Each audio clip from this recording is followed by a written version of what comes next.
everyone, it's Emma. Today I'm going to be talking about some poetry books that I have enjoyed. You guys have been requesting me to do a poetry books recommendation for so long, and I'm finally getting around to doing it because I feel like I now have enough poetry books to recommend.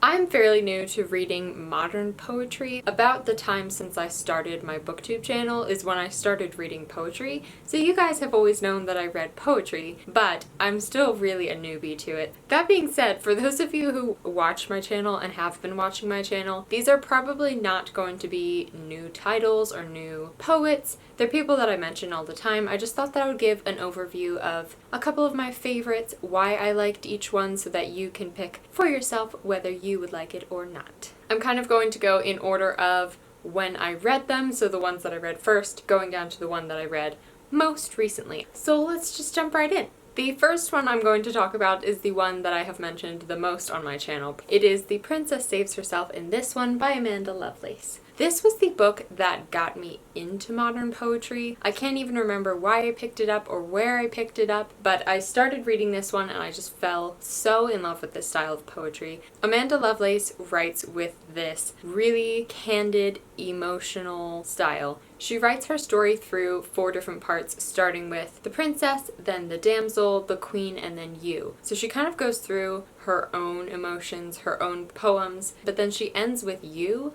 which is kind of her advice for other people, especially women. This one I really loved for the emotional journey that it shows, but also for the healing. Having the poetry book be structured the way that it is in 4 parts, you can really see the journey that these poems go on, and it takes you along with it. I have cried each time that I've read this book. I really love the last section. I think it is very uplifting, empowering, enlightening, all that good stuff. This one does have a bunch of trigger warnings. They're included in the front of each book, which I think is so helpful and admirable of Amanda Lovelace to do. It's also dedicated to Harry Potter. The dedication says, "For the boy who lived, thank you for inspiring me to be the girl who survived. You may have a lightning bolt to show for it, but my body is a lightning storm." If that doesn't make you know that Amanda Lovelace is a kindred book lover, then I don't know what will. I am going to read an excerpt of a poem. This is one from the last section, just to give you an idea of what the poetry looks like. Write the story. Push your hands into the dirtiest part of yourself. Take the rot and decay and turn it into nourishment and life. Water it and sing to it and show it sunlight. Grow a beautiful garden from your aching and teach yourself how to thrive from it. Write your story.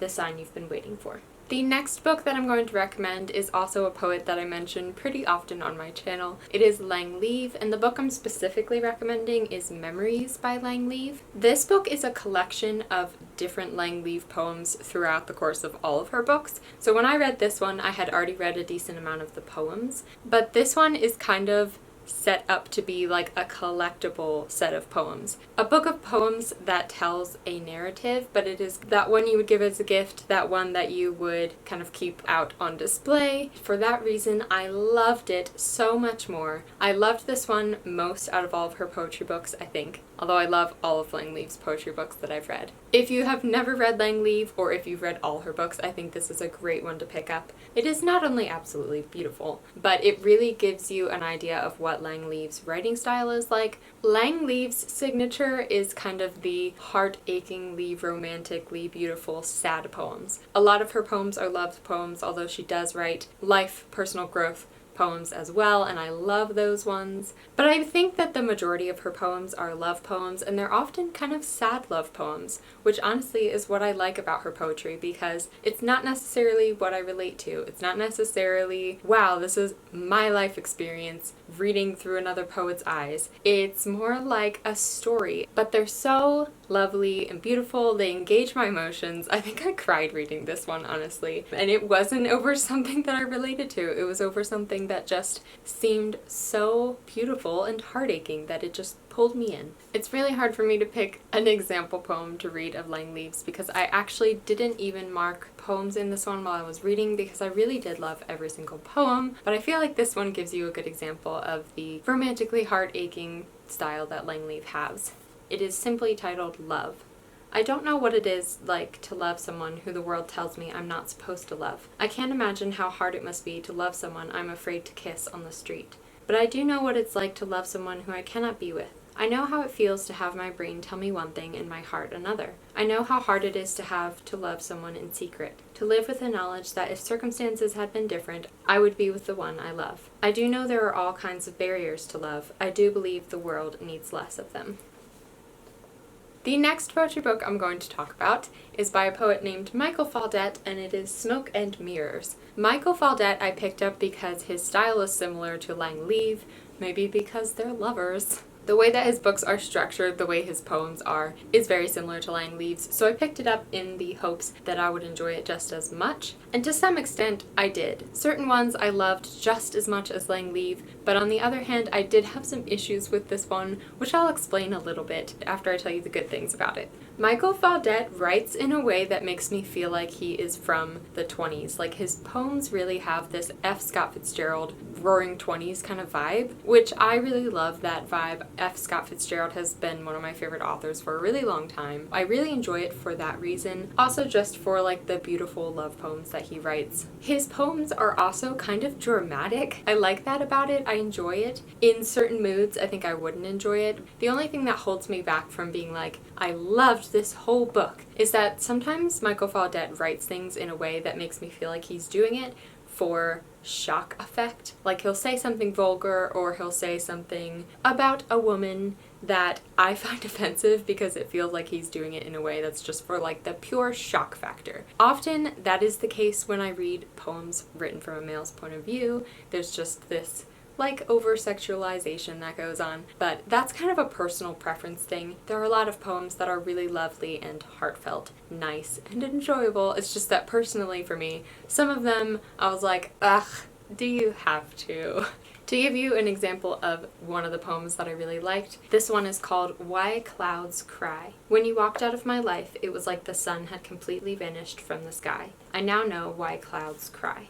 That kind of simple, very dramatic kind of way of writing I really enjoyed for this one. Another male poet that I have to talk about is Atticus, and the book I'm recommending is Love Her Wild. This one I really liked for the layout of it. It does have some really nice poems. I do enjoy the writing style, but it's more so the way that the writing style is put with the photography included inside. For example, this one is just one simple line and it says, "Chase your stars, fool, life is too short." Which in and of itself I do like, but it wouldn't be quite as pretty if it wasn't set out with this stargazing photography of somebody chasing their dreams. So for that reason I really enjoyed this one because the reading experience is really nice because you just kind of go through with the photography that matches the poems. I do think that if there were no pictures inside I would not have enjoyed it as much, but I really enjoyed it for the way that it's laid out. If poetry is intimidating to you, this is probably a great one to start with. And the last one I'm very excited to talk about. It is Storyteller by Morgan Harper Nichols. Morgan Harper Nichols I have followed on Instagram for a little while now. I love her poems. I love the art that she does. She recently put out her poems in this small collection and I absolutely loved it. I will link her Instagram down below if you want to check it out. I think the best way to explain the way that Morgan Harper Nichols writes is to read the little intro that she has in this book. So inside there's a little part that says, "About Storyteller, 100 poem letters. For over a decade, many of the stories and poems I have written eventually turned into songs, and for that I am grateful. Over the past year, much of what I have written has turned into letters. Letters to people, their stories, and the seasons they are in. Even though I suppose technically what you will find in this book is considered poetry, I hope they read as letters. Letters for people, places, things, seasons, years, letters for the story and for the storyteller. There are 100 poem letters in this book. I share them with you because I believe you have a story to tell, and I hope these poem letters encourage you to keep telling it." So each poem inside is kind of dedicated to someone. For example, the first one is for the storyteller. "Tell the story of the mountain you climbed. Your words could become a page in someone else's survival guide." Things like "to the girl sitting on a plane," to the 12-year-old version of me. And one of the reasons that I loved it is because it really made me feel like there were universal struggles, like there were universal emotions, and like you could relate to poems that were written for specific people.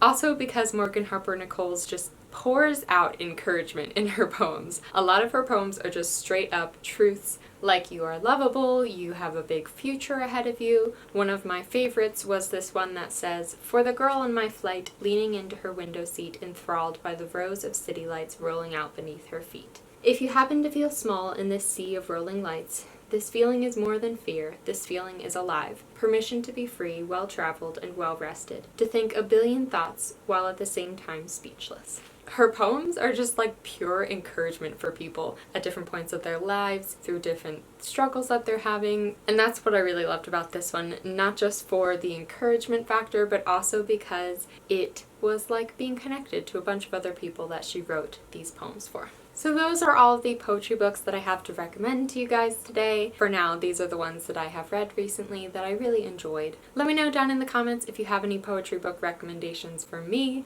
I'm always finding new poetry books from you guys because I get messages or I get comments. So let me know down below what some of your favorites are. I hope you have a lovely day or night or afternoon wherever you are, and I will see you in my next video.